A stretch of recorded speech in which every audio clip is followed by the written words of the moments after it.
KBS 열린 토론.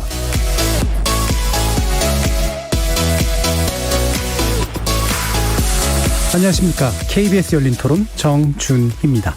원전을 계속 해야지. 원전 기술을 우리가 세계 제1위인데 유망한 사업인데 굉장히 노하우가 많이 비축돼 있는데 원전이 위험한 건 사실인데 아직은 저희가 원전을 벗어나서 에너지를 충분히 조달할 만큼 그런 기술력이 되거나 자본력이 되거나 아직은 좀 부족하다고 생각해요. 과도기라고 생각하고요. 차츰차츰 원전은 배제해야 되는 건 맞지만 아직은 좀 이르지 않나. 우리 세대만 살고 끝나는 게 아니다 보니까 그 미래를 계속 대비하면서 새로 대체할 수 있는 에너지나 신재생 에너지들을 활용할 수 있는 방안은 빨리 구축될수록 좋다고 생각해요. 전력난 같은 것들은 사실 미리 대비를 충분히 해야 되는 부분이라고 생각하고 그냥 손 떼고 있다가 갑자기 정전이 나거나 이런 큰 문제가 생기지 않도록 미리미리 대비가 잘 되어야 한다고 생각합니다. 탈원전이라는 게 사고의 위험성이라든지 등등의 문제가 있어서 그런 거니까 그런 방향은 좋은데 그렇다고 해서 당장 이 더운 날 에어컨이 뭐 안 돌아간다고 하면 힘들잖아요. 그래서 그 에너지의 실제 수급에 관련해서는 정책을 배합해서 나가야 되니까 전체적으로는 정책에 대해서는 탈원전은 찬성을 하되 그 시기의 타당성에 대한 어떤 정도의 문제, 효율성 이 부분에 대해서는 능력이 있는 정부가 돼야 되지 않느냐 하는 생각이 듭니다.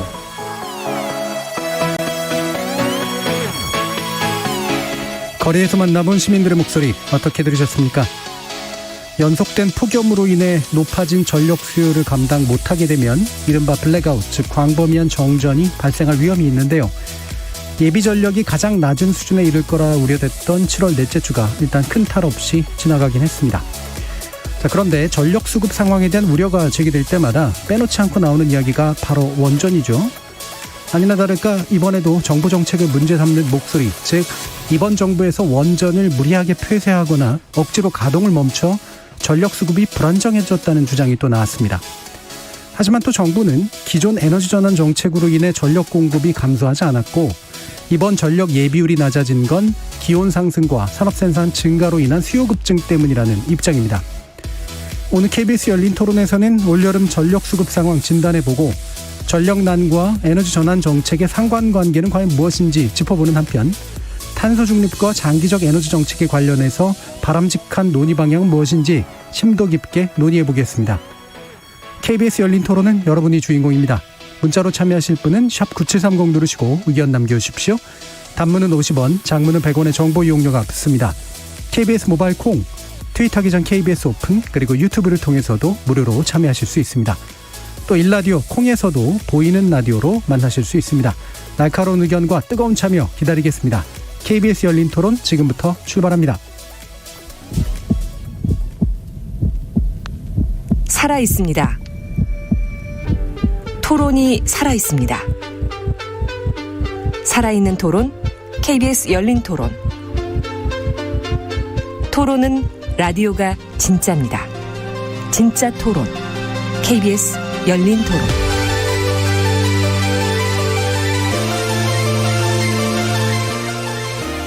오늘 논의를 위해 네 분의 전문가 모셨는데요. 먼저 국회 산업통상자원 중소벤처기업위원회 소속이시고요. 국회 기후위기 그린 뉴딜 연구의 책임연구원이시기도 하죠. 굉장히 길었습니다. 양이원영 의원 나오셨습니다. 이름도 깁니다. 양이원영입니다. 반갑습니다. 자, 그리고 서울대 원자핵공학과 서균열 명예교수 나오셨습니다. 네, 반갑습니다. 중앙대 에너지시스템학부의 정동욱 교수 나오셨습니다. 네, 반갑습니다. 원자력 안전과 미래 이정윤 대표 나오셨습니다. 예, 안녕하세요. 반갑습니다. 청취자 여러분들도 다양한 의견 부탁드리겠습니다. 자, 일단 전반부, 그러니까 일부에서는 상황 진단을 좀 명확하게 해보는 그런 의미가 있을 것 같은데요. 일단 뭐 연일 이제 폭염 이어졌고 또 뉴스에서도 블랙아웃 이야기가 종종 나오긴 했습니다. 자, 이게 이제 과장됐다 또는 그렇지 않다 뭐 여러 가지 이제 설왕설래가 많은데요. 기본적으로 어떤 상황으로 보고 계시는지 네 분의 의견 먼저 간단히 듣고 시작하도록 하겠습니다. 먼저 양이원영 의원님. 네, 과장됐죠. 네, 굉장히 과장됐다. 우리가 에너지 정책 또는 전력 정책이 정쟁화가 되다 보니까 정치적 쟁점이 되다 보니까 굉장히 자극적인 내용을 좀 부각시키고 과장하는 그런 추세가 계속 이어지는 것 같고요. 예. 이번 올해는 특히나 더 전력 수급에서 태양광의 역할이 굉장히 강력했기 때문에 예상보다도 전력 수요가 별로 안 올라갔어요. 예. 그래서 전력 예비율도 충분했고 원전 10개 정도 분량이 항상 남아. 오늘 사실 가장 전기를 많이 썼거든요. 예. 네. 그리고 이런 문제가 다 해결이 안 돼서, 그러니까 만약에 갑작스럽게 원전이나 석탄 발전소 10개가 고장이 나서 멈춘다고 하더라도 그래도 비상 대응으로 원전 한 9개 분량의 전력이 또 예비가 되어 있기 때문에 지금 상태에서 뭐 블랙아웃 얘기하는 거는 굉장히 과장됐다 이렇게 봅니다. 예, 그러니까 전력난이라고 말하는 것도 과장됐고 현재 시스템에서 전력 수급이 불안정하다는 말도 그래서 또 과장됐고 아마도 이제 직접 언급은 안 하셨습니다만 그래서 그걸 원전 정책과 연결시키는 것도 과장됐다 이렇게 세 가지로 보신 것 같습니다. 정치적 의도가 다분히 있다 이렇게 보는 거죠. 예. 자, 그럼 서균열 교수님은 어떤 입장이십니까? 네, 거의 비슷한데요. 일단 거한 사위 편안할 때 위험을 미리 준비하는 건 맞는데요. 네. 이게 혹여라도 정치적인 목적에 이용이 된다면 이거는 백해무익입니다. 네. 그래서 일단 캐나다를 보든 미국을 보든 기후 변화 정도가 아니고 기후 이변 넘어서 기후 위기는 분명해요. 우리 한반도도 자유롭지는 않을 것 같습니다. 우리 서울 기온을 보더라도 그렇고요. 그렇다면은 우리가 아직은 아닌데 그렇다고 7월 마지막 주가 지났다고 해서 그냥 마음 놓고 이건 아니고요. 경우에 따라서는 9월에도 늦더위가 찾아옵니다. 예. 그래서 끈을 놓지는 말아야 되는 부디 지금 부탁드리고 싶은 말씀은 이게 정쟁의 대상이 돼서는 안 되겠다. 이거는 기술적으로 그리고 국민과 함께 풀어가야 될 문제지 어떤 정당의 어떤 의견이나 또는 사역이나 이런데 오용돼서는 예. 안 되겠다는 생각이 듭니다. 예. 두 개의 한자성으로 써주셨네요. 예. 거한 안위 한 건 중요한, 사위 하는 건 중요하나 백해무익한 논쟁은 없어야겠다. 네네, 예, 이렇게 맞습니다. 이제 정리를 해주셨습니다. 네. 자, 그러면 정동욱 교수님 말씀도 한번 들어보겠습니다. 저는 갑자기 이게 정치적 논쟁이다라고 말씀하신 게 제가 좀 헷갈리는데요. 예. 올해 전력 수급이 좀 어렵다 한 것은 산업부가 발표한 거예요. 예.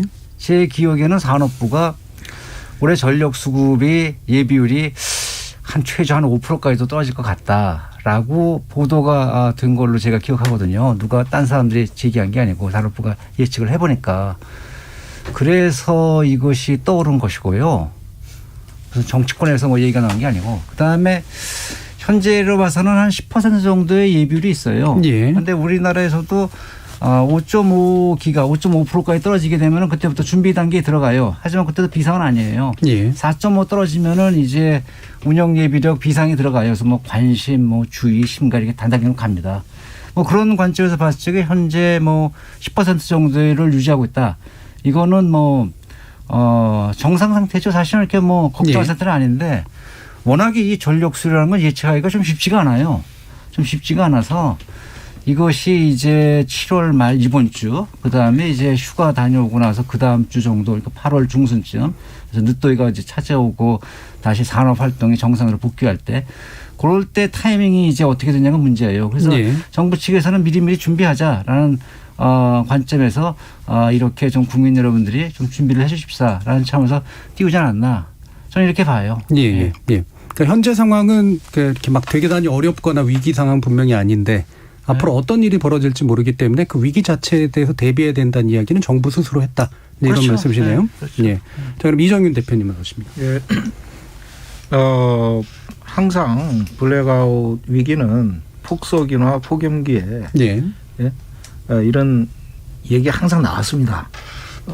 다만 이것이 원자력 탈원전 정책 때문이냐 이제 이런 얘기가 나오고 있는 거는 하나의 시기적인 얘기인 것 같고, 근데 지금까지 한참 더울 때나 한참 추울 때는 이 블랙아웃 얘기가 항상 나왔죠. 그것이 실질적으로 탈원전과는 무관하다. 저는 그렇게 단정적으로 생각하고요. 아까 정동욱 교수님 좋은 말씀하셨는데 이게 정부에서 비상 대응 태세를 이미 구축돼 있습니다. 예. 그래가지고 4.5 이하는 굉장히 위기 대응으로 봐가지고 여러 가지 수요 관리라든가 대응 논리들 지금 만들어 놓고 준비를 하고 있다. 이렇게 말씀드리면 되겠습니다. 예. 자, 그러면 어느 정도는 현재 상황 자체는 막 이렇게 우려할 만한 상태는 아니다에 대해서는 대부분 다 동의하시는 것 같고, 다만 이제 이후에 벌어질 문제에 대해서 우리가 대응 역량을 갖추고 있는가에 대해서는 또 아마 짚어볼 이제 문제인 것 같은데. 그러면 일단 이 부분도 어떻게 보세요? 그러니까 블랙아웃이라는 건 언제든 일어날 수 있다. 이건 뭐 사실은 어떤 뭐 자연 재해라든가 이런 것들에서 언제든 일어날 수 있는 거기 때문에 실제로 예상 가능하거나 대처 가능한 범위 안에서 대처를 잘 하고 있느냐 아니냐의 문제를 따지는 게 이제 필요한 것 같거든요. 예상 가능한 범위를 벗어나는 건 사실은 언제든 건 재난이기 때문에. 그러면 지금까지 이렇게 뭔가 이렇게 짜고 있는 현재의 계획이나 이런 수급 계획이나 이런 것들 면에서 예상 가능한 범위까지 잘 포괄해가지고 좀 대응하고 있는지에 대한 평가를 좀 해주시죠. 이번엔 서균열 교수님 한번 말씀 주실까요? 일단 오기 전에 한번 확인을 했는데 거의 20% 가까운 물론 공급 예비율이긴 하지만요. 근데 문제는 이 예측은 어느 누구라도 하기가 힘듭니다. 압구정 점정이라도 힘들만. 왜냐면 이게 기후 아까 재난에 가까운 거기 때문에. 그런데 지금 우리가 준비되어 있느냐? 저는 웬만큼 돼 있다고 보는데 문제는 이제 이게 그 자꾸 원자력 쪽 탈원전하고 그 맞물려 가는 거는 그렇게 바람직하지는 않아요. 우리가 일단 에너지 전체 부분이 있으니까 그걸 전체 도마 위에 올려놓고 자 신재생은 이렇고 물론 풍력, 태양광이겠죠. 그다음에 가스는 이렇고 석탄이 이렇고 원전이 이렇고 지금 정비관 이렇고 이러니까 제가 보기에는 아직까지는 충분해요. 근데 문제는 얼마만큼 그 이변이 한반도에 불어닥칠 것이냐. 그걸 아무도 예측을 못한다는 거죠. 그 이변이 지금 우리가 갖고 있는 공급 예비율 20%를 넘는 거는 시간 문제인데 그게 언제 찾아올지 모르기 때문에 사실은 지금 시점에서 예측을 하고 준비하는 건 막연한 거지만은 무조건 공급 예비율 아마 가스 발전 포함해 가지고 대기를 시켜놓으면은 웬만큼 지나칠 수 있지 않을까 하는 생각이 듭니다. 좀 낙관적인 전망이죠. 현재로서는. 양 의원님은. 그러니까 이 전력 수요 예측은 이제 우리 현대 사회에서 굉장히 중요한 과학의 한 측면이에요. 그러니까 기상청을 통해서 날씨를 예측을 하고 요즘에 날씨 좀 잘 맞는 것 같지 않나요? 네, 한낮에 갑자기 스콜처럼 소나기 내리는 것도 잘 맞고 있는데 그렇게 기상 예보를 제대로 하고 그리고 전년도 대비해서 공장 가동률이나 이런 걸 같이 보고 전력 수요가 얼마 정도 될 거라고 예상을 하는 거거든요. 그랬을 때 그 예측한 것이 대부분 들어맞고 그리고 이번에 산업부에서 얘기한 것도 가장 최악의 상황을 얘기한 거예요. 가장 최악의 상황하고 그런 기준 수요인 경우 비교를 해봤을 때 그래도 원전 한 4개 분량, 5개 분량 전기는 아마 돈다 이렇게 얘기를 한 건데요. 그럼 역대의 최대 전력 수요가 어떻게 흘러왔는지 그리고 그때의 설비 예비율과 공급 예비율이 어떻게 변화가 있었는지를 보면 지금이 어떤 시기인지 우리가 알 수 있을 것 같습니다. 2011년부터 2013년에 공급 예비율은 5%대였어요. 5.5%. 그때 설비 예비율은 2011년이 좀 전기가 문제가 있었죠. 그때를 빼놓고는 7.7%, 7.5%였고 그것이 이제 공급 예비율이 10%대로 쭉 가다가 2016년에 8%대로 떨어졌는데 다시 우리 정부 들어와서 12.9%, 13%죠. 그리고 7%, 그리고 이번 2020년에는 9%, 거의 9.9%까지 올라갔어요. 그리고 설비의 비율이 꾸준하게 증가를 해서 2020년에는 43.5%까지 올라갔거든요. 이게 이 설비의 비율하고 공급 예비율이 계속 이렇게 증가하는 약간의 변동이 있다 하더라도 증가하는 형태로 와져왔기 때문에 현재 갑작스러운 이제 문제라고 얘기를 한다면 작년에 태풍이 왔을 때 동해안 따라서 태풍이 쫙 올라가면서 원전이 한 6개가 멈췄죠. 갑자기. 그렇게 갑자기 멈추는 때를 제외하고는 그리고 수요가 늘어난다 하더라도 그렇게 10% 20% 그만큼 급작스럽게 늘어나지는 않기 때문에 그 모든 걸 감안해서 원전이라든가 석탄이 갑자기 멈추는 경우 그 수요가 갑자기 늘어나는 경우를 다 봐도 7월 넷째 주에 최악의 경우에 원전 한 4개 분량 그리고 최대는 한 원전 8개 분량 그리고 8월 둘째 주에도 원전 5개 분량 또는 8개 분량 정도는 여유가 있다라고 예측을 한 거예요. 근데 7월 지금 마지막 주잖아요. 그리고 오늘이 거의 최고인 것 같은데 오늘도 원전 한 9개에서 10개 분량은 예비율로 있었다. 가장 최고를 찍을 때도. 그게 이제 실제적인 데이터인 거죠. 예비율, 그러니까 예상 가능한 범위 안에서 예비율 자체는 지속적으로 이제 증가해 왔다라는 그런 말씀이신데 약간 용어가 청취자들한테 어려울 수도 있으니까 공급 예비율과 설비 예비율의 차이가 뭐고 이 수치가 의미하는 바는 무엇인지 좀 교수님께 설명 좀 해주시죠. 이 우리의 설비 예비는요. 예. 내가 100기가와트가 필요하다. 그러면 내가 갖고 있는 총 발전 설비가 얼마냐는 거예요. 그게 우리나라가 보통 한 120에서 한 130 정도 됩니다. 지금 현재. 예. 그 정도 되기 때문에 뭐 20에서 한 22, 3% 된다고 봐요. 근데 공급 예비율은 뭐냐면은 내가 발전소 다 갖고 있는 게 다 지금 가용한 게 아니고 네. 그 중에서 이제 정비에 들어간 것도 있고 고장인 것도 있어요. 그럼 그걸 다 빼게 되면 그게 공급 예비율이고 공급 예비율이 현재 우리나라가 한 100기가와트 정도 돼요. 설비 예비율은 한 130 정도 되는 것 같아요. 네. 한 100기가와트 정도가 되고. 근데 공급 예비율 말고 또 운영 예비율이라는 게 있어요. 그럼 내가 불시에 내가 30분 내에 집어넣을 수 있는 거. 예. 그 예비율은 통상적으로는 공급 예비율보다 작아요. 그건 내가 뭐냐면 어떤 발전소는 기동하는데 뭐 몇 시간 걸리는 것도 있어요. 사실은. 예. 그래서 근데 급작스럽게 전기는 수요 공급을 맞추기 때문에 급작스럽게 넣는 건 운영 예비율이고 그 운영 예비율은 통상 공급률보다 좀 더 작아요. 그래서 예비율을 갖다가 우리가 적어도 뭐 설비 예비율로 봤을 때는 한 20% 이상을 잡아야 된다. 근데 공급 예비율은 한 10%는 돼야 되고 그것이 만약에 5%이라도 떨어지게 되면은 어떤 비상 조치에 들어가야 된다. 그런 말씀을 드리는 것인데 예.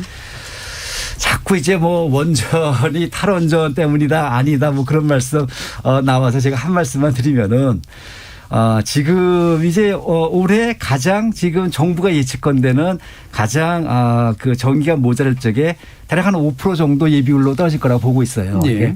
4.5기가와트가 이제 비상을 발령하는 건데 그게 4.5% 정도 되니까 한 5.5 정도 이제 준비니까 대략 한 5% 보고 있어요. 아까 말씀드렸죠. 제가 초두에 지금 현재 한 10% 있으니까 큰 걱정 안 된다고 말씀드렸잖아요. 그게 뭐냐면은 사실은 이게 제7차 전력 수급 계획을 할 적에 그 계획들을 했으면 7차 전력 수급 계획이 사실은 탈원전 전입니다. 그다음에 8차가 2017년도에 탈원전 하면서 바꾼 거고요. 제7차에 얘기 되면은 지금 신한울 1, 2호기, 신고리 5호기까지 들어왔어야 됐어요. 그리고 월성 1호기는 2022년 말까지 가동하게 됐기 때문에 그걸 다 따지게 되면은 대략 한 5기가와트쯤 됩니다. 대략 한 5기가와트쯤 돼요. 1,400짜리 3개에다가 그다음에 월성이니까 5기가와트 한 4.8기가와트 되겠네요. 그렇게 되죠. 우리가 만약에 5%가 와요. 지금 산업부가 얘기했듯이.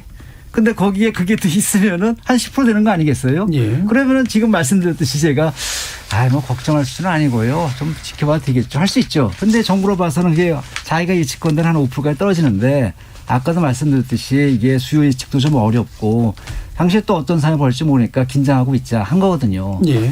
국민을 피곤하게 만든 거죠. 사실은 이런 뉴스가 뜨면 안 돼요. 전기란 건 내가 필요할 때 언제든지 써야 되는 것이거든요. 그런데 이제 미리 이제 예고를 한 거예요. 에어컨 좀 줄이십시오. 뭐 공장 설비 가동하는 거요. 이제 좀 더 줄이십시오라고 예고를 한 거거든요. 그러면 좀 곤란하죠. 예. 그런 말씀 좀 드리고 싶어요. 예. 일단 이제 설명은 다 해주셨고요. 그러니까 설비 예비율이라는 건 우리가 갖추고 있는 어떤 발전 설비 자체 총량을 얘기하는 거고, 그 중에 이제 공급 예비율은 실제로 이제 가동 가능한, 가용한 이제 설비에 대해서 얘기하는 거고, 운용적까지 얘기를 하면 이제 그게 이제 긴급 투입, 언제든 위험할 때 투입할 수 있는 것까지 치면 점점 예비율 수치가 이제 떨어지게 되는데, 또 한 가지 논점을 이제 붙여주신 게, 만약에 이제 원전을 좀 더 제대로 갖추고 있었다면 이거에 대해서 좀 더 여유 있게 이제 해낼 수가 있었을 텐데 그 여유 있는 대비가 좀 안 되게 된 거에는 분명히 좀 문제가 그러니까 있다. 저거 드리고 싶은 말씀은 이게 탈원전 때문이다 100% 그러면은 뭐 그렇지는 않을 수 있죠. 뭐 예. 다른 여러 가지로 방법을 쓸 수도 있고 뭐 운영을 잘할 수도 있으니까. 하지만 탈원전을 해가지고 이게 원전 들어온 걸 딜레이 시키고 취소하고 이런 것들이 일말에 책임이 있다 이거죠. 전혀 관계가 없다라고 얘기하기는 어렵다. 예, 전혀 무관하진 그런 말씀을 않다. 드리고 예. 싶어요. 예. 자, 이정인 대표님 이 부분 어떻게 생각하시는지. 지금 꼭석이 아까 말씀드린 것처럼 항상 이 블랙아웃에 대한 위험성을 모두 느끼고 있다는 것은 경각심 차원에서 굉장히 중요한 얘기 같아요. 예. 다만 이것이 탈원전 때문이냐 이제 사실 지금 연구 정지된 게 고리 1호기하고 월성 1호기지 않습니까? 그게 용량이 1200메가와트예요. 합쳐도. 그런데 실제 신월성 신고리 4호기가 가동이 들어갔거든요. 현 정부 들어서. 예. 그게 1400메가와트예요. 그 하나만 해도 그 용량을 초과하는 거예요. 거기다 최근에 또 신한울 1호기 가동을 들어가지 않습니까? 그게 또 1400메가와트예요. 그러면 그 자체를 두고 보면 용량은 벌써 오히려 증가를 한 거죠. 그래서 탈원전 정책이라고 해서 2개의 원자로를 영구 정지시켰지만 또 추가적으로 가동 들어가는 원전들에 의해서 이것이 용량은 전체도 더 늘어났다. 이렇게 보시면 되겠습니다. 그래서 말씀하시는 것이 약간 이제 어떤 의미에서 보면 이제 안전성 문제 때문에 정지된 원전들이 또 있어요. 예. 한비 4호기, 5호기 같은 경우. 근데 그거는 콘크리트 부식이나 공급 문제, 그다음에 정비 부실 뭐 이런 걸로 인해 가지고 그 안전성 문제로 정지돼 있는 거예요. 그 조치를 위해서. 그런 것들은 또 그거대로 또 조치를 해야죠. 사실 안전성을 무시하고 계속 가동할 수는 없는 거 아닙니까? 그래서 정부에서는 제가 이제 에너지위원회에서 보고를 받긴 했습니다. 거기서 이제 하는 얘기를 들어보면 지금 아까 정 교수님 말씀대로 4.5% 이하는 비상 상황이거든요. 거기에 대해서 모든 역량을 대비해서 시나리오를 작성을 해서 대비하고 있다. 그래서 지금 현재 산업부는 비상 대응 체계가 가동되고 있습니다. 그래서 수요 관리라든가 적기 피크 수요를 좀 줄이고 움직이고 지금 태양광 같이 이렇게 움직이고 이런 형태의 대응이라든가 여러 가지 또 아주 중요한 대응은 또 보안상이라고 또 이렇게 얘기를 하고 그러고 있더라고요. 그래서 경각심을 갖고 철저한 대비를 하고 있다는 말씀드리겠습니다. 예. 아까 이제 정 교수님께서 그런 말씀을 주셨잖아요. 이게 물론 일부 지금 약간 이제 얘기가 좀 달라지신 부분이 있긴 합니다만, 그러니까 원전 자체는 줄지 않았다, 오히려 늘었다 이제 이런 말씀이신 거잖아요. 근데 아까 이제 정 교수님 말씀은 되게 더 충분했을 텐데 그러지 못했다 이제 이렇게 얘기를 하셨단 말이에요. 7차 전력수급 계획사 중에서 제대로 된 게 부족한 부분이 뭐라고 보시기 때문에 지금 다른 견해가 좀 있으신 걸까요? 첫째요. 지금 이제 원전에 뭐 더 늘었다, 줄었다. 그건 하도 중요하잖아요. 예. 원전이 늘었다라도 내가 필요한 전기가 더 많아지게 되면은 원전 늘은 게 아니고 내가 필요한 만큼 못했구나 이렇게 보는 거거든요. 네. 또 원전이 늘지 않았다 하더라도 내가 필요한 전기가 뭐 없게 되면은 그거 뭐 별로 늘는 게 중요치 않네 이렇게 되는 것이고요. 그래서 원전 자체량을 갖고 늘었다 줄었다라고 얘기하기보다는요. 내가 필요한 전기가 얼마인데 그 필요한 전기를 내가 충분히 공급하게끔 계획을 짰느냐 이것이 중요하거든요. 예. 그래서 제7차 전력 수급 계획적에 우리가 2021년도 전력 수급을 얼마 했냐면 거의 100기가와트 정도 봤어요. 수요를 99점 얼마에 거의 100에 가깝습니다. 근데 그것을 제8차로 넘으면서 그거를 90.4기가와트로 깎았어요. 근데 예. 9차도 90기가와트로 해가지고 뭐 조금 더 깎고 이렇게 했더라고요. 이게 뭐 전력 수가 이렇게 증가하지 않는다. 뭐 여러 가지 뭐 이유를 대가지고. 그래서 10기가와트가 날아갔어요. 10기가와트가 날아가면서 이제 원전도 이렇게 딜레이를 시킨 거예요. 원전뿐 아니고 화력도 딜레이 시키고 다 했어요. 예. 취소시키고 딜레이 시키고. 그러니까 사실은 제7차 전력 수급 계획이 어느 정도 그래도 좀 예측 가능하고 정상적으로 한 것 같은데 네네. 8차에 들어와서 좀 무리하게 이 전력 수요를 갖다가 확 줄이고 그리고 전력 수요 줄이니까 자기의 공급도 줄이고 이렇게 가서 지금 상황에 이런 게 좀 논란이 되지 않나 싶은데. 예. 전력 수요를 줄인 거라기보다는 전력 수요 예측치를 줄인 거 아닙니까? 그렇죠. 전력 수요 예측치를 갖다가 줄였죠. 예. 근데 현재 봐서는 제 8차 9차에서 지금 90기가와트를 갖다가 예상을 했거든요. 근데 지금 현재 오늘 91기가와트예요. 지금 이제 1기가와트 초과했어요. 네. 근데 이제 보지요. 뭐 이제 어느 정도 볼지. 근데 정부가 예측하겠다 94.5기가와트 정도 예측하고 있어요. 지금. 예. 여기 예측하고 있으니까 그 수치대로 간다면은 제7차 수급 계획 때 했던 99기가와트 거기에 좀 더 가까워지는 것이지요. 예. 그럼 제7차, 그러니까 정 교수님 말씀으로 제7차 때 예측했던 것이 오히려 이제 제일 정확했다고 이제 판단된다 이렇게 보시는 현재 거네요. 현재 이제 뭐 뒤돌아보자면은 예. 뒤돌아보지만 이제 그런 생각이 드는 거예요. 예. 서균윤 교수님 이분 어떻게 생각하세요? 일단 8차, 9차도 그렇지만은 적어도 그 수요 예측 또 그리고 공급 예측인데요. 수요가 줄 거라고 생각하는 거는 아닌 것 같아요. 예. 그러니까 거기서부터 뭔가 조금 단추가 잘못 끼워진 건 맞고요. 물론 이제 숫자는 잘 말씀하셨지만 그래서 아무리 생각하더라도 지금 우리가 전력 수요 또 수소 포함해 가지고 줄 것 같지가 않거든요. 예. 그런데 오히려 줄게 잡았고 그리고 거기에 따라서 원자력 분야 아까 정 교수도 말했지만은 우리가 조금 더 쓸 수도 있었는데 그리고 굳이 미국 예를 든다면은 40년 넘어서 뭐 60년 뭐 심지어 80년까지도 쓰는데 우리는 고작 40년짜리를 그리고 월성이를 40년 되기도 전에 배설을 했단 말이에요. 그래서 그런 부분은 여전히 아쉽습니다. 왜냐하면 예. 나중에 뭔가 필요가 생겼을 때 뭔가 다른 게 신재생일 수도 있고 뭐 가스일 수도 있고 뭐 석탄은 아니겠지만 네. 그래서 그런 점에서는 뭔가 앞으로 10차, 11차 계획을 세우는데 큰 숙제를 안겨준 건 맞다. 예. 그런 생각이 듭니다. 그럼 전반적으로 이제 현재 뭐 여러 가지 수요들이 이제 커지고 있는 건 맞지만 지금은 위기 상황은 아닌데 수요 예측 자체는 8차, 9차 때 좀 잘못한 부분이 있다라고 보시는 측면과 적게 잡았다는 거죠. 예, 적게 잡았다라고 네. 보시는 측면과 그다음에 이제 원전이나 이런 것들이 뭐 노쇠해가지고 이제 폐쇄 조치를 이제 하는 거 이런 것들은 좀 더 수명을 연장시켰어야 된다. 아, 네. 그러니까 충분히 그럴 수가 있었거든요. 예. 그러니까 계속 운전 또는 경우에 출력 증강 이게 굳이 신규가 없어지더라도 또는 취소되거나 지연되더라도 예. 메울 수 있는 기회가 있었는데 우리는 일단 고리 1호기 그리고 월성 1호기를 어찌 보면은 폐쇄하면서 그 기회를 놓쳐버린 것이고 일단 그 선례가 있기 때문에 예. 고리 2호기 이제 월성 2호기 다가옵니다. 예. 그럴 때 그런 기회를 살린다는 게 상당히 쉽지가 않습니다. 나란히 예상되거든요. 자, 그래서 그러면 그런 이제 점에서 결국 좀 논점이 두 아쉽죠. 개가 나왔는데, 그러니까 수요 예측을 좀 작게 잡은 측면과 그 다음에 이제 지나치게 이제 높은 정비 기준이라든가 높은 안전 기준을 제시해서 더 쓸 수도 있었는데 못 썼기 때문에 생기는 문제 이 두 가지거든요. 어떻게 보세요, 양요한 의원님? 우리나라가 지금 신규 원전이 우리 정부 들어선 2기가 상업운전 들어가고 1기가 폐쇄가 됐어요. 예. 네, 1기 폐쇄된 거는 1기가와트가 채 안 돼요. 0.7 정도 되나요? 0.7. 네, 새로 들어간 건 1.4예요. 네. 1.8 기가와트가 들어가고 0.7이 빠진 거거든요. 그러니까 사실 설비 자체는 좀 늘어난 상태고 그래서 제가 설비 예비율이 굉장히 커졌다 이렇게 예. 말씀을 드린 거잖아요. 근데 이제 이용률이 많이 떨어지고 있어요. 이번에 계획 예방 정비도 뭐 3개를 빨리 재가동을 빨리 했다고 얘기를 하는데 실제로 제가 자료를 받아 보니까 원래 7월 22일, 26일 그러니까 7월 말에 가동에 들어갈 예정이었던 것들이 지금 들어간 거더라고요.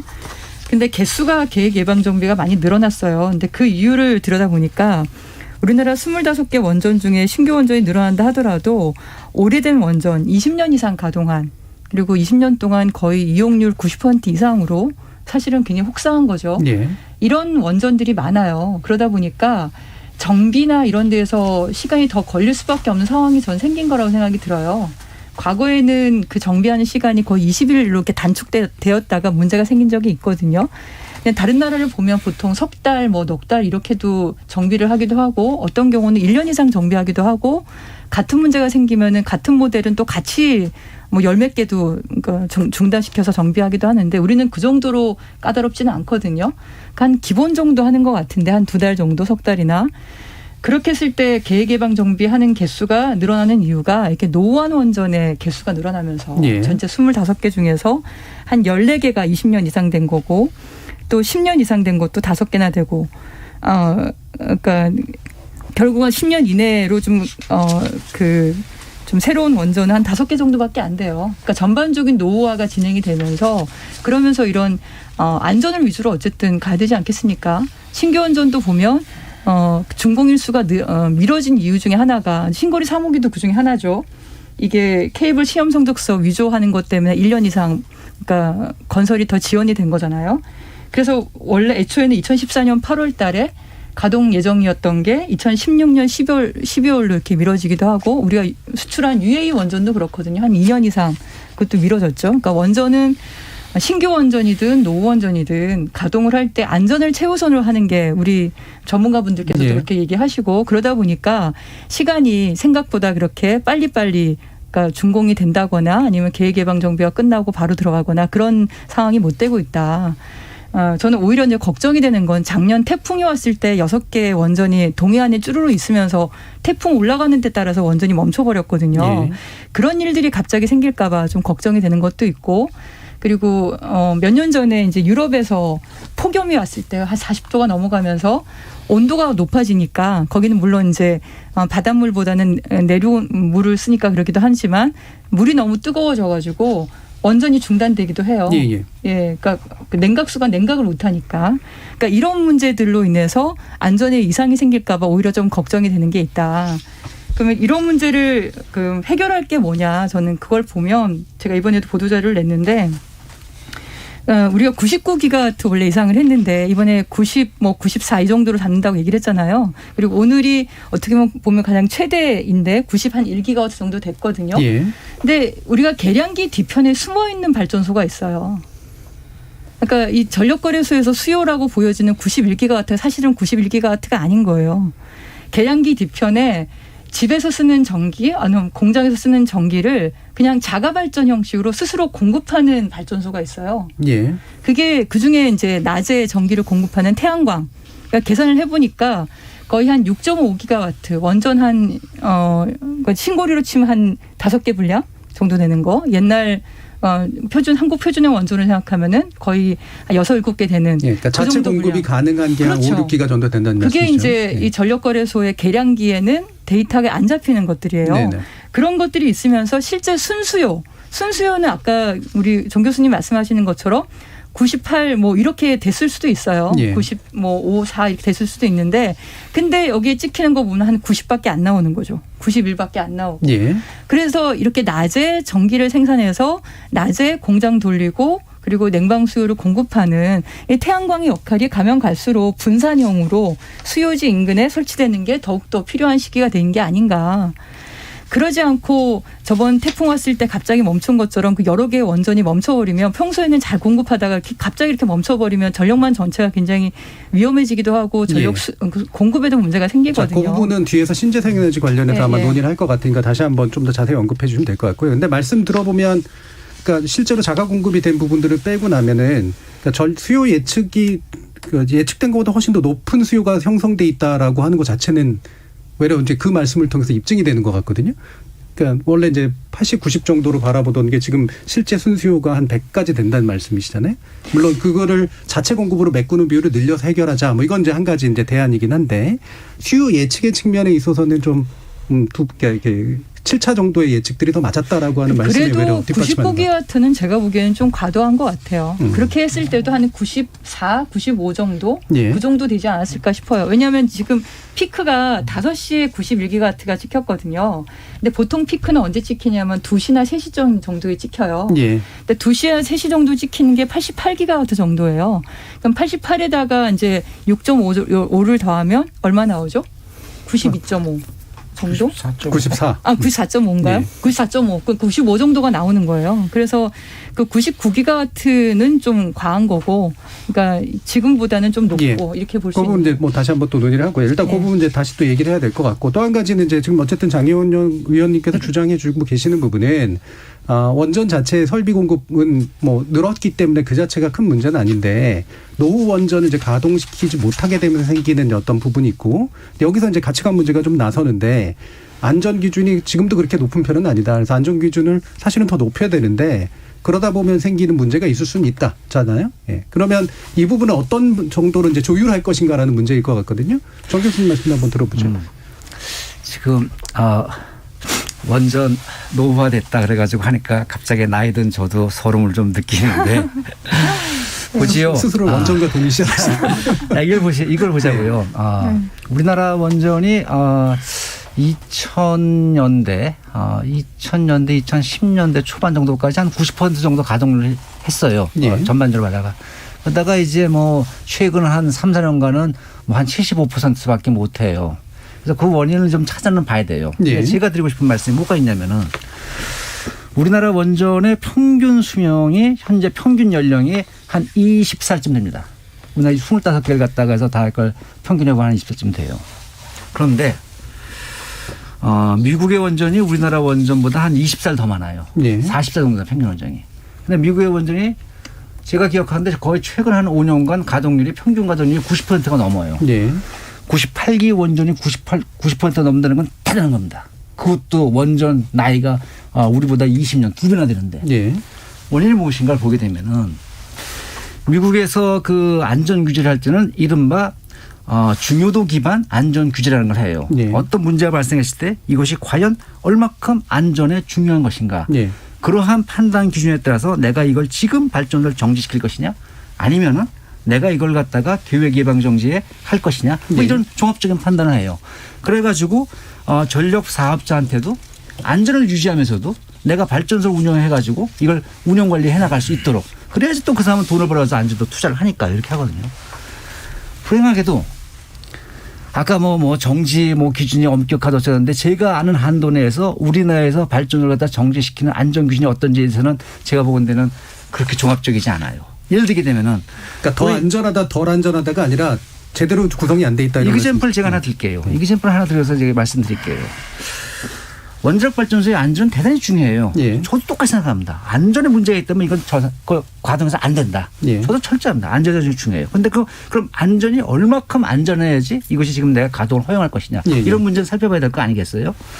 예를 들게 되면은 경락 건물 공급 문제를 한번 보자고요. 너무 자세하면 못 알아들으시니까요. 경락 공급 때문에 지금 영광 5호기는 4년째 가동이 중지되고 있어요. 예. 그런데 사실 영광 5호기는 그 구조 안전성 검사 그것도 통과를 했고 그다음에 방사선 누출 그것도 통과를 했어요. 예. 물론 그 안전이 크리티컬해요. 그런데 이런 걸 보셔야 돼요. 예를 들게 되면은 자동차 운전을 할 적에 헤드라이트는 굉장히 중요한 네네네. 안전 그 기기예요. 그런데 내가 낮에 운전을 한다면은 그 헤드라이트가 고장 난다 해도 나중에 정비할 수 있어요. 예. 내가 밤에 운전을 갖다 많이 한다면 빨리 해야 돼요.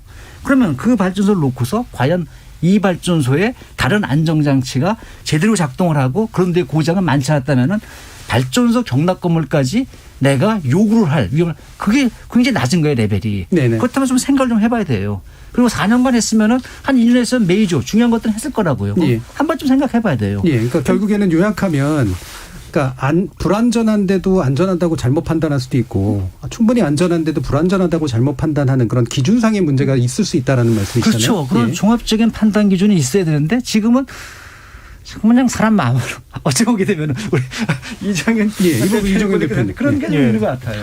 사실 이제 좋은 말씀을 해주셨습니다. 아까 중요도 기반 위험 또 규제 평가를 예. 하고 또 위험도 기반 규제 평가를 하기도 하고 그렇습니다. 그런데 이제 이런 것들이 다 과학적인 근거를 가지고 종합적인 평가를 좀 더 합리적으로 하자는 근거를 갖고 있고 저도 거기엔 동의합니다. 무슨 말씀이냐면 40년, 50년, 60년 수명이 돼도 가동률이 90%가 될 수가 있습니다. 네, 계속 가동할 수도 있는. 특히 탈원전을 선언한 독일 사례를 보더라도 거기는 탈원전을 선언했는데 가동률이 90%였습니다. 예. 우리나라는 왜 가동률이 떨어지냐 이제 이런 문제가 있잖아요. 예. 근데 여기에는 실내에 문제가 있어요. 무슨 말씀이냐면 콘크리트 공급이 왜 생겼냐는 거죠. 그거는 건설 시공 때 주민들이 엄청나게 욕을 했던 거예요. 이거 문제 있다. 근데 그것이 문제 없다라고 덮어버리고 지금까지 왔는데 지금 와서 그게 발견이 됐거든요. 주민들이 옳았던 거예요. 예. 근데 그걸로 해서 주민들이 그 업무방해죄로 구속까지 됐었거든요. 그분들이 볼 때는 한이 맺히는 거예요. 자, 이럴 때 우리가 진짜 위험도 기반 그다음에 아까 말씀하신 중요도 기반 이런 규제를 하는 것이 과연 어떤 의미가 있느냐. 예. 저는 신뢰를 잃어버리면 아무 의미가 없는 거예요. 우리가 예. 70%의 가동률을 갖고 있다는 거는 신뢰도 지수라고 보는 거예요. 또 한 예. 가지는 엄청나게 투자합니다. 원전에. 하다못해 이제 후쿠시마 후속 조치만 해도 일본이 50개 중에 절반을 이제 가동하기 위해서 58조를 쓰고 있거든요. 우리나라는 24개 원전에 대해서 1조 1,000억을 투자하겠다고 했지만 실제 3,790억밖에 투자 안 됐어요. 지금까지. 이런 현장의 현장 중심 경영 체계도 좀 약하고 예. 또 관리자들이 현장 중심으로 안 돼 있어요. 예. 분들이 물론 현장에서 운영하신 분들이 본사에서 총괄 지휘를 하고 이런 것들은 있겠습니다만 전체적으로 보면 현장 중심 경영이 안 돼 있어요. 그러다 보니까 이 우리나라 특히 이제 특정 기업이지만 운영사가 연간 R&D 비용이 뭐 4천억, 5천억을 쓰거든요. 그 돈을 다 얻어 쓰느냐 이걸 한번 볼 필요가 있어요. 예. 예. 정밀하게 분석을 해보면 현장의 안전성을 위해서 어떻게 투자가 되고 어떤 결과가 나왔고 업그레이드를 위해서 어떻게 되느냐 이런 것들을 면밀하게 봐야 된다는 거죠. 예. 월성 1호기 정지를 시켰습니다. 결국 정지시켰지만 바닥이 지금 서고 있어요. 저기. 예. 자 이렇게 하기 위해서 우리가 어떤 조치를 해야 되냐. 전 세계에서 중수로 사용후의 연료 저장조가 스테인리스 스틸 라이너가 안 되는 우리나라밖에 없어요. 사실. 예. 신규 원전은. 그러면 우리나라도 수명 연장 때 그걸 했어야 되는 거예요.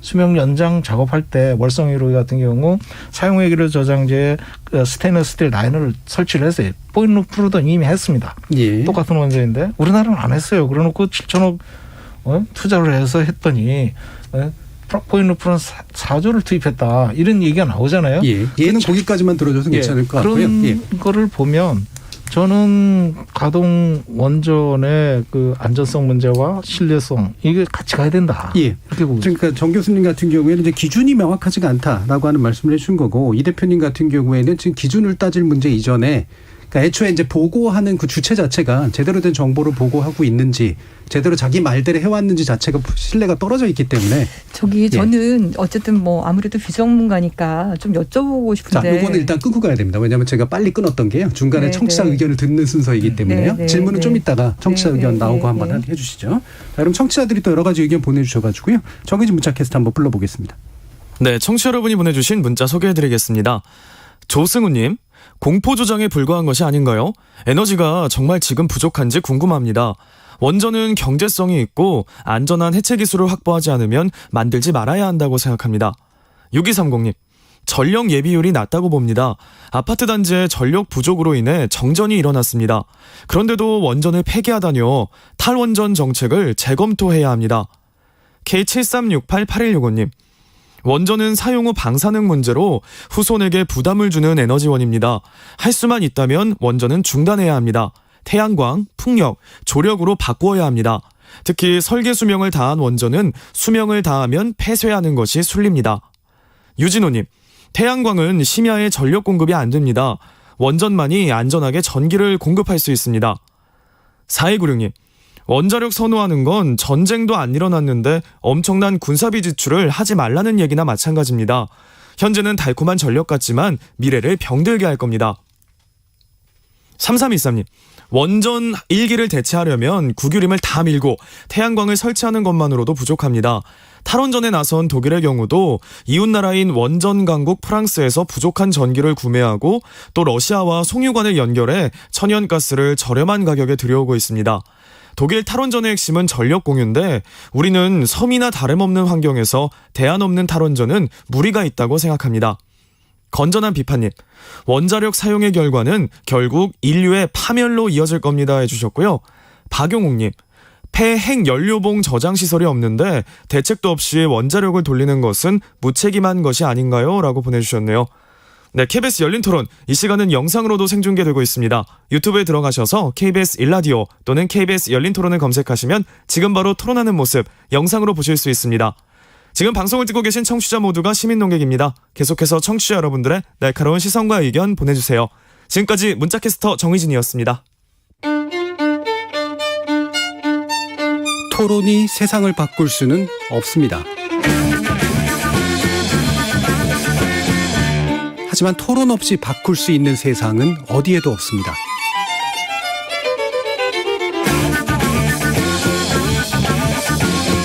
세상의 선한 변화를 갈망하는 당신. 정답이 아니라 질문의 힘을 믿는 당신. 우리 KBS 열린 토론에서 만납시다.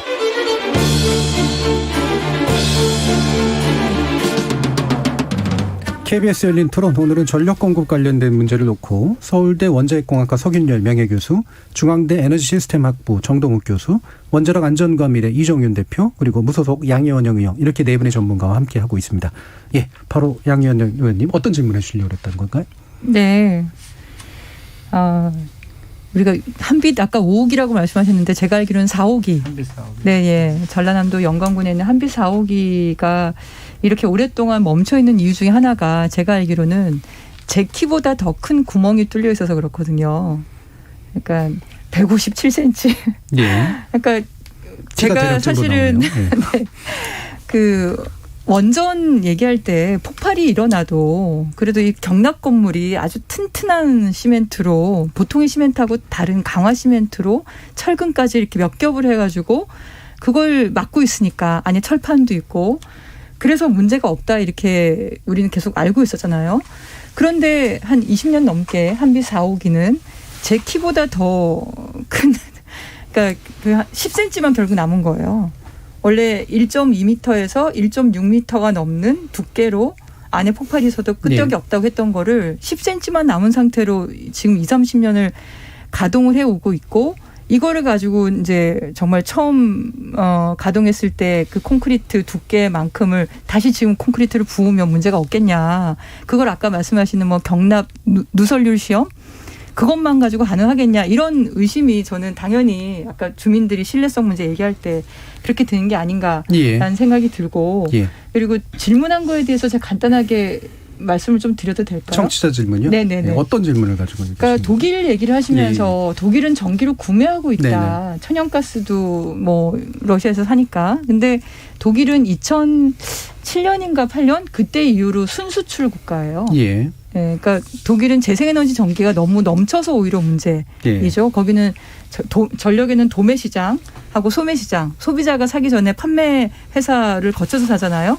근데 판매 회사한테 전기를 주면서 오히려 그러니까 마이너스 전기요금을 할 정도로 그럴 정도로 전기가 지금 남아들어서 오히려 골치가 아픈 상황이거든요. 잘못된 정보다라는 말씀이시죠. 그렇죠. 그리고 천연가스도 그럼 전체 전력 소비에서 그럼 가스 발전이 비중이 높아야 될 텐데 가스 발전 비중이 별로 안 높아요. 오히려 지금 재생에너지가 절반을 넘어서고 있고 석탄, 원전, 가스 발전을 다 합쳐도 절반이 안 되는 그런 정도의 수준이라서 이건 이제 재생에너지가 옛날에는 좀 액세서리이고 보조적인 것밖에 안 되는 거 아니냐 이런 불안이 좀 있었어요. 그래서 원전이든 석탄이든 빨리 멈추면 걱정이 된다고 했는데 우리는 뭐 빨리 멈추는 것도 아니지만 이미 OECD 평균 32%가 넘고 재생에너지 비중이 그래서 그 부분은 좀 제가 바로 잡고 싶어서 말씀을 좀 알겠습니다. 자, 질문은 그럼 구체적으로 어느 분께 해주신 건가요? 서균유 교수님께 한 건가요? 아니면 정 교수님께 한 건가요? 네네. 아니 저는 뭐 세 분 다 전문가시니까 사실은 그래서 뭐 그렇게 질문이라기보다는 뭔가 일종의 반론 같은 그런 느낌인데요. 답변 좀 드릴게요. 뭐 영광 5호기 콘크리트 공공 문제에서 그것이 뭐 안전에 4호기 그 문제가 전혀 문제가 없다는 말씀은 아니고요. 그건 물론 이제 몇 번 떼어야 되죠. 몇 번 떼어야 되는데 그것이 그래도 테스트를 갖다가 통과한 여러 가지 테스트를 많이 해요. 그래서 통과한 거예요. 그런데 신뢰가 문제가 있다면 그건 좀 다른 차원의 문제고요. 그다음에 그것이 정말로 안전에 크리티컬할 것이냐 그건 다르게 중요도 위험들을 평가해 가지고 해볼 수 있다는 거예요. 그래서 그것을 예방정비위원회 고치고 큰 거 고치고 또 그다음에 예방점에 또 그다음 거 고치고 이렇게 해가지고 좀 더 가능하면은 효율적으로 관리를 할 수가 있다는 걸 하나 말씀드리고 싶고요. 잠깐만 그걸 말씀드리고 싶고요. 그게 뭐 전혀 뭐 문제 있죠. 당연히 그거 원래 하던 걸 거 아니니까 그러니까 그거를 뭐 큰 게 나왔다고 하시는데 그래도 그것이 경락 건물에 챌린지를 주는 위협을 줄 만한 것이 어떤 것인가 그런 관점에서 들여다봐야 된다는 걸 말씀드렸고 그걸 한 이그젠플을 말씀드린 것이고 독일 말씀하신 거. 마이너스를 한다는 건 전기 사주면 내가 돈을 준다는 뜻이거든요. 그 과잉 전기가 앞으로도 우리한테도 굉장히 심각해져요. 우리나라는 그렇게 마이너스로 돈을 내 전기 받아가면 내 돈 줄게 할 것도 없어요. 그런 것들에 대해 가지고도 심각하게 생각을 해보셔야 돼요. 그러니까 그 부분은 이건 정책에 대한 이제 부분이고 이제 교정을 해주시려고 했던 건 얘네들이 다 수입하고 있는 나라다라고 하는 부분에 대해서 그렇지 않다를 얘기해 주신 거니까. 저는 이제 안전 문제에 대해서 어쨌든 세 분 다 전문가니까 또 하나 더 여쭤보고 싶은 것 중에 하나가. 죄송합니다. 이게 뒤에 부분을 좀 논의해야 되는데 지금 20분도 안 남았습니다. 그래서 쟁점으로 좀 이동하는 게 좋을 것 같습니다. 이게 무한정 토론할 수가 없어서 좀 안타깝습니다만. 자, 일단 그러니까 지금 얼마 남지 않았는데 결국은 이제 에너지 전환 정책 방향성에 대한 얘기를 할 수밖에 없기 때문에 그 부분에 대한 논의를 좀 해주셨으면 좋겠는데 흔히 그러니까 지금 청취자들도 계속해서 얘기하시는 게 뭐 다 이제 지배적인 견해라고 보기는 없습니다만 우리나라는 결국 원전 없이는 못 사는 나라 아닙니까?라고 하는 그런 견해가 한 가지가 있고 그다음에 또 다른 쪽에서는 우리도 빨리 선진국처럼 신재생 에너지 비율을 높여나가야 됩니다라고 하는 주장하시는 그룹들이 또 한쪽에 있습니다. 이게 이제 결국엔 논의의 핵심적인 쟁점 지형인 것 같은데요. 이 부분에 대해서 어떻게 평가하고 바라보시는지 서균유 교수님 말씀부터 한번 들어볼게요.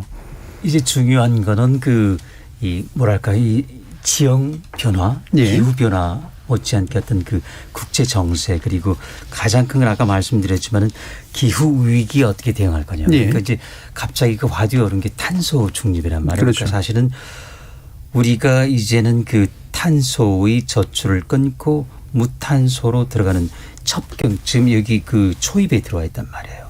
그러다 보니 자 그러면 우리가 지금 갖고 있는 게 뭐죠? 화석이란 말이에요. 자 그러면 우리가 목표가 탈원전이냐? 그건 아닐 거란 말이죠. 아마 탈화석도 아닐 것이고 탈탄소. 자, 탈탄소는 어떻게 할까요? 뭐 탄소 나오게 했다가 잡아먹을 수도 있고 얻을 수도 있고. 근데 그거는 조금 봉이 김선달 같은 이야기 예, 쉽잖아요. 지금 기술도 많이 어렵고. 그렇다면 우리에게는 선택권이 두 개밖에 없죠. 신재생이냐 원자력이냐. 자, 그러면 100% 신재생 갈 수 있느냐. 그거는 에너지 저장 시스템이 설령 50년 있다가 상용화가 되더라도 쉽지 않을 겁니다. 예. 뭔가가 있어야 된다. 그럼 현재로서는 가스죠. 왜냐하면 가스는 석탄보다는 좀 나으니까. 예. 그렇지만은 여전히 탄소를 이산화탄소, 낳고. 메탄을 뿜고 있는 거죠. 그러면은 대안이 없는 거예요.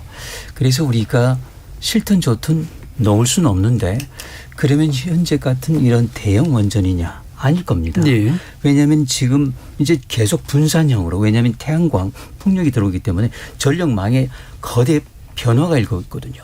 그게 작아져요. 이제 전에는 그 대형 원전이 그 송배전 통해서 오는 거는 시대는 지나간 거란 말이죠. 그렇다면은 거기에 맞출 수 있는 거는 원자력도 변모를 해야 된다. 이제는 기저부하가 아닌 예를 들어서 부하 추종을 할 수 있는 예. 껐다 켰다가 가능한 그리고 당연히 안전해야 되겠고 근데 문제는 여기 한 가지 짚고 넘어가야 될 게 저도 한빛 원전에 한 2년 전에 갔거든요. 너무 놀랐다는 거는요. 예. 안전 문화라는 게 있어요. 그러니까 우리가 책상에 앉아가지고 연구실에서 생각하는 종이상의 원자로하고 실제 원자로는 괴리가 있다는 거예요. 예. 그걸 우리가 감안하고 거기서부터 새 출발하지 않으면은 저는 앞으로 원전 시대를 심지어 뭐 소용로로 하더라도 열기는 쉽지 않다. 그래서 예. 안전 문화 부분 현장에서 안전 문화가 안 좋았다는 말씀이신 네, 거죠? 정말 예. 안 좋습니다. 예. 그리고 덮고 가는 부분 부실 공사, 예. 품질 관리 뭐 이거는 그 우리 양희원 의원의 키 정도 문제가 아니고요. 예. 어디 있을지 모르는 그 작은 공국들이 사실 더 큰 거거든요. 네네네. 이런 걸 다 찾지 못했어요. 그렇기 때문에 이런 부분들이 해결되기 전까지는 어쨌든 간에 그 저자세로 우리가 노력을 하긴 해야 되죠. 그럼에도 불구하고 우리가 한 가지 확실한 거는 신재생으로만 갈 수는 없어요. 예, 예. 그렇다고 가스로 메울 수도 없고 그럼 남은 거는 원자력뿐이죠. 그래서 예. 작은 원자력으로 신재생과 발맞출 수 있는 굉장히 큰 변화가 요구가 되는 것이죠. 예, 결국에는 그런 점에서 일단은 석탄의 빈자리를 신재생과 원전 그중에서 작은 게 예. 메우는 것이 앞으로 다시 떠오르게 될 제2, 제3의 신재생 에너지가 있겠죠. 핵융합일 예. 수도 있고 거기에 이제 발맞춰 나가는 게 그 필요하다는 현장에서의 생각이 안전 듭니다. 확보, 기술적인 네. 문제뿐만 문화적인 문제 이거는 당연히 중요하고 선결적인 네. 거고. 근데 우리가 상당히 소홀히 해왔죠. 예. 그래서 우리 그 가동률, 운전율이 지금 90% 있다가 이제 그게 나타나니까 예. 70% 내려간다. 미국은 그걸 극복한 거죠. 예. 그러니까 우리가 그 시점에 와 있는 거라서 대형 원전, 소형 원전, 예. 신재생 이런 부분을 이제 예. 조화롭게 갖고 가면 돼요. 결국 이제 같이 가는 가장 중요한 건 탄소 중립 쪽이기 때문에 선택지는 원전과 신재생 에너지인데 당분간 신재생 에너지로 메꾸기는 대단히 어렵기 때문에 좀 더 안전하고 효율적인 소형 원전 위주의 어떤 정책은 일부 사용할 필요가 있다. 네. 자, 이 대표님은 어떠십니까?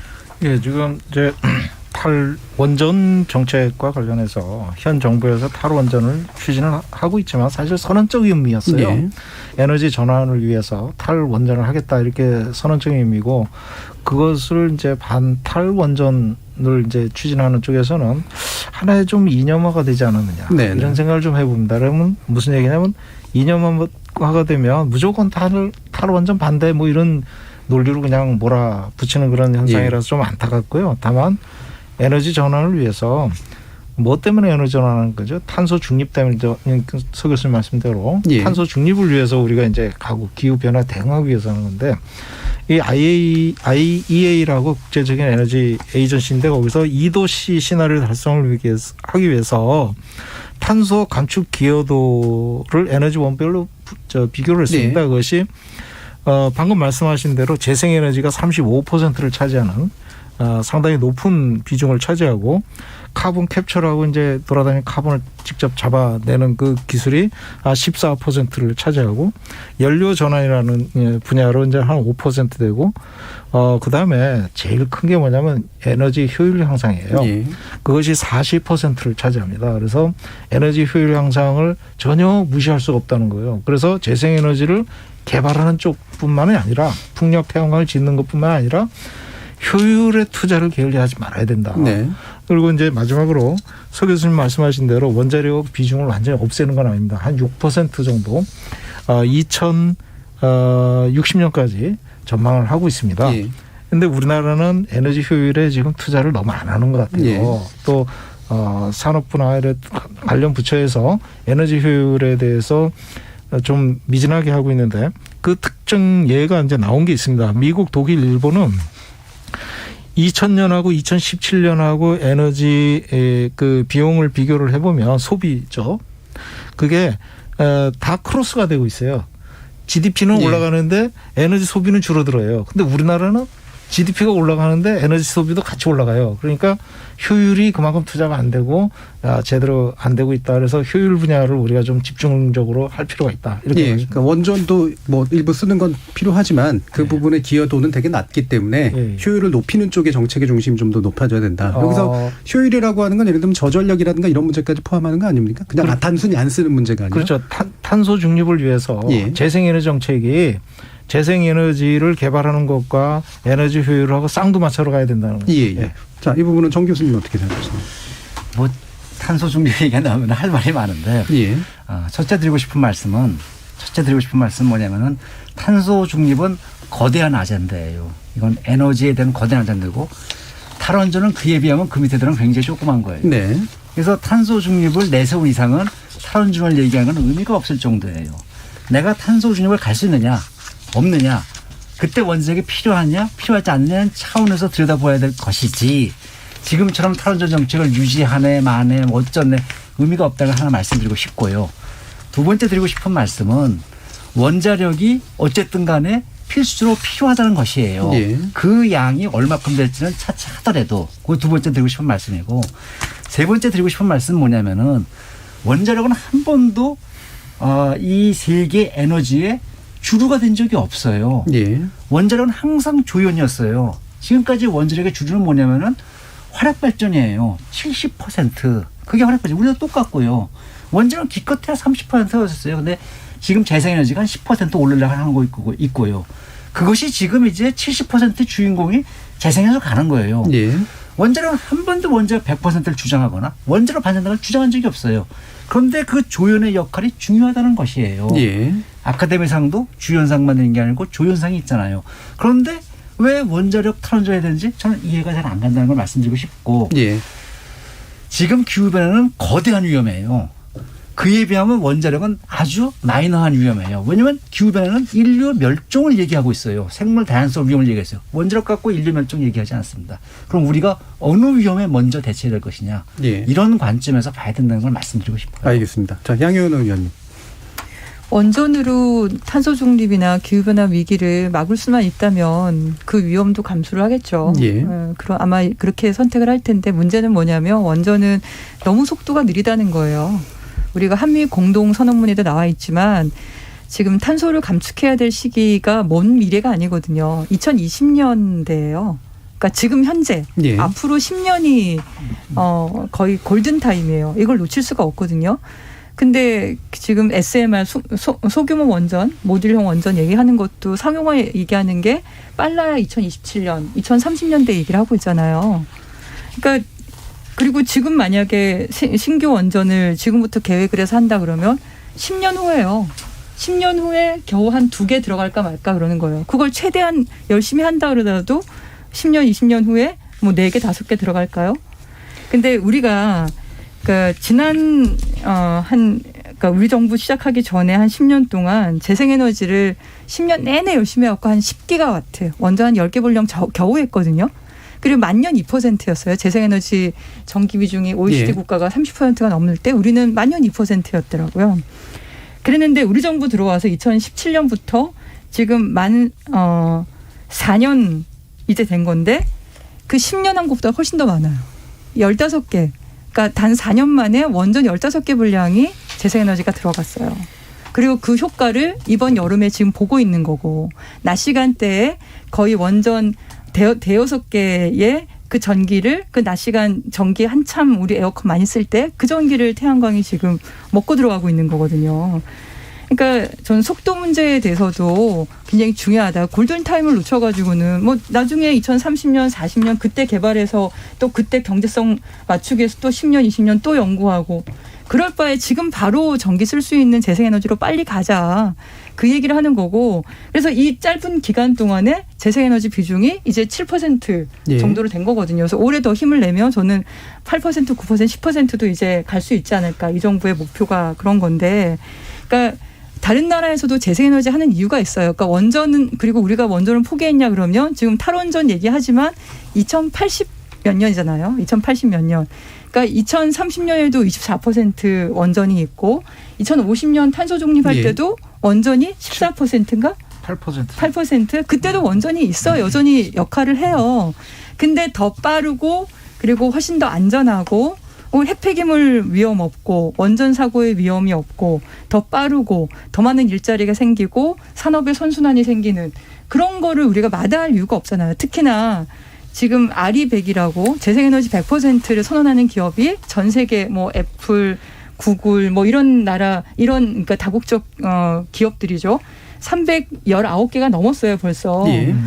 이게 무역 장벽으로도 지금 등장하고 있는 마당에 재생에너지를 늘리지 않으면 우리나라 기업들이 위험해지고 있는 이런 상황에서 어쨌든 이걸 최대한 늘리는 게 전력 수급 문제도 해결할 수 있고 그리고 국제적인 경제 문제도 해결할 수 있지 않을까. 예. 근데 이거를 이제 우리가 공급 위주 방식으로 늘 생각하면서 발전소를 몇 개를 더 넣을까 이것도 이거보다 수요 관리를 어떻게 할까 말씀하실 때 효율 얘기하셨잖아요. 그게 20년 전 냉장고하고 지금 냉장고가 다른 것처럼.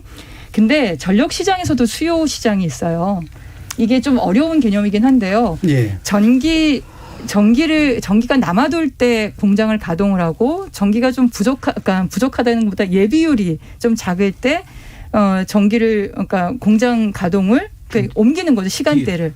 DR, 디맨드 리스폰스라 그래서 이거는 발전소를 건설하지 않는 건데 발전소를 건설한 거와 같은 효과를 내거든요. 예, 알겠습니다. 그게 예. 4.6기가와트가 현재도 있어요. 그래서 이게 가동을 하지 않아도 원전 거의 4개, 5개 분량의 DR이 연간 2천억 원의 돈을 줘가면서 그걸 하고 있거든요. 자, 이제 마무리 이런 걸 발언을 해야 되기 통해서도 때문에요. 우리가 전력 피크 결국은 하루 중에 전기를 가장 많이 이제 쓰는 마무리 게 중요한 발언하셔야 거니까 됩니다. 예, 시간이. 그걸 이전하는 그런 시장도 있다. 예, 알겠습니다. 예, 이게 뭐 다 다양한 설명하고 싶으실 텐데요. 그러니까 발언을 한 번마다 이제 사실은 다 말씀하시는 것들이 많은 거니까 지금 이제 다 네 분께 마무리 발언을 드려야 되는데 결국은 우리가 이념적인 것이나 정쟁적인 것 빼고 그러니까 철저한 반핵과 철저한 찬핵 뭐 이런 식의 논쟁은 별로 생산적인 것 같지는 않고요.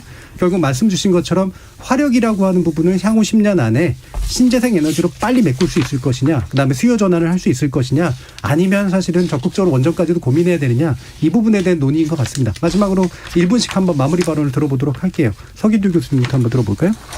근데 사실 그 원자력이 물론 조연이라고 하지만은 경우에 따라서는요, 만약에 신재생의 어떤 제동이 걸릴 수도 있습니다. 왜? 예. 가능성 때문이죠. 그리고 에너지 조정이 잘하는데 그럴 때는 저는 기온까지 올라올 수 있다고 봐요. 왜냐하면은 그 가능성이 있거든요. 여태까지는 그런 필요성이 없었어요. 근데 이제 그 탄소를 없애야 된다는 그런 큰 명제 예. 하에서는 다시 재조명을 받는 것이죠. 그래서 저는 그 날이 예를 들어서 핵융합이 상용화되는 2070년일 예. 수도 있다. 그런데 소형 원자로는 입증된 기술이라고 보시면 돼요. 특히 경수로는 우리만 이렇게 멀리 생각했지 우리 표준 설계인가 받은 지도 한참 됐습니다. 그래서 바로 쓸 수 있는 기술이에요. 뭐 액체 금속으로 한다 이런 먼 기술이 아니라면 지금 쓸 수 있다. 그래서 예. 우리에게 그 원자력도 주연이 될 수 있는 기회가 될 수 있다는 말씀 예. 드리고 싶습니다. 원자력 좀 더 적극적으로 생각해야 된다. 당장 활용할 수 있다. 다만 안전 문제만 확보가 맞습니다. 된다는 전제하에서. 자, 양희원 의원님. 아, 네.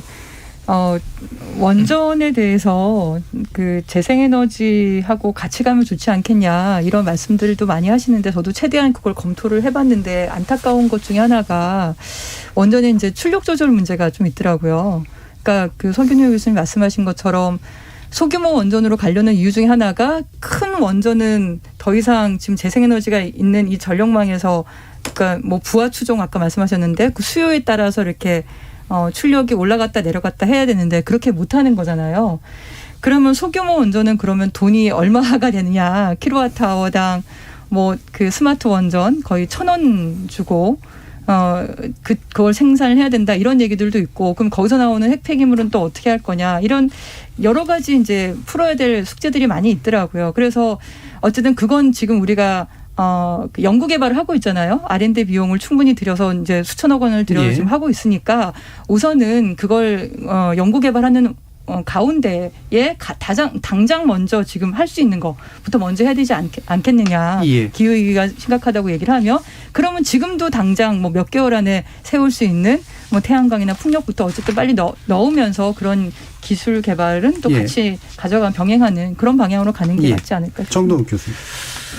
그 말씀 들어보니까 원자력 많이 지지해 주실 것 같나요? 타임 투 마켓을 해야 된다. 빨리빨리 해라. 빨리빨리 하려면은 지지해 주셔야죠. 그러니까 이게 기술 개발도 그렇고 건설도 그렇고 지지하실 걸로 보고요. 원전이 전체 주인인데 뭐 주인이 될 수도 있겠지요. 그거는 이제 원전이 신뢰도 회복하고 예. 그다음에 얼마큼 획기적인 기술 개발이냐 그런 데 달려 있다고 보고요. 저는 이게 탄소 중립가라는 데 있어가지고 재생에너지의 원적과는 우리가 하는 방법이 없어요. 아까 효율도 말씀하셨는데 효율도 중요한 문제예요. 하지만 또 전기화.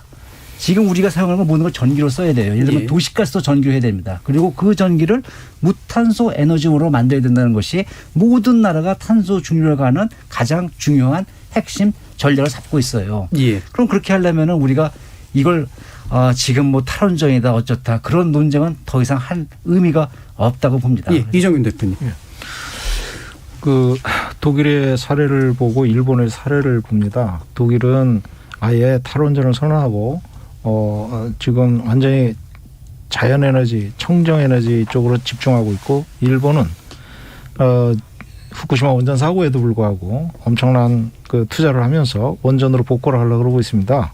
저는 이제 어떤 생각을 하냐면 미래 세대는 청정 자연에너지를 우리가 어떻게 활용하느냐, 그 나라가 기술을 갖고 있는 나라가 지금의 오페크 지위를 차지할 것이다. 예. 그런 의미에서 우리가 전력 투구해야 될 것이 과연 에너지 전환 정책이냐, 원전을 계속 끌고 갈 것이냐 예. 하는 그런 관점에서 우리는 좀 더 심각하게 좀 봐야 되겠다. 예.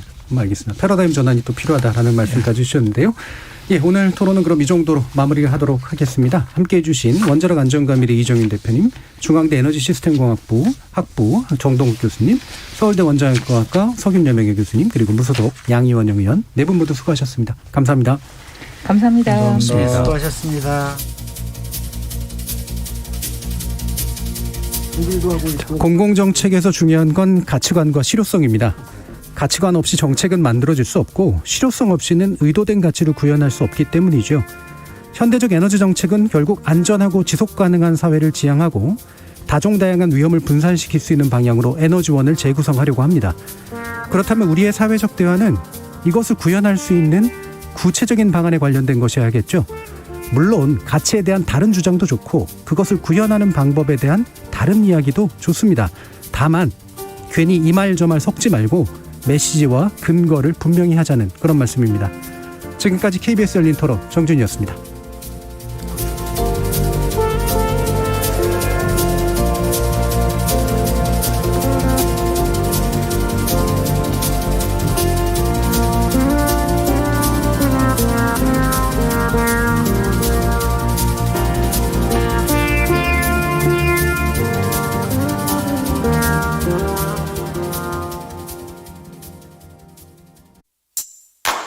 요즘 귀로 듣는 책 오디오북이 인기라며? 근데 혹시 돈 내면서 듣고 있는 거니? 난 평생 무료로 즐길 수 있는 KBS 라디오의 오디오북을 들어. KBS 오디오북 최고의 클립.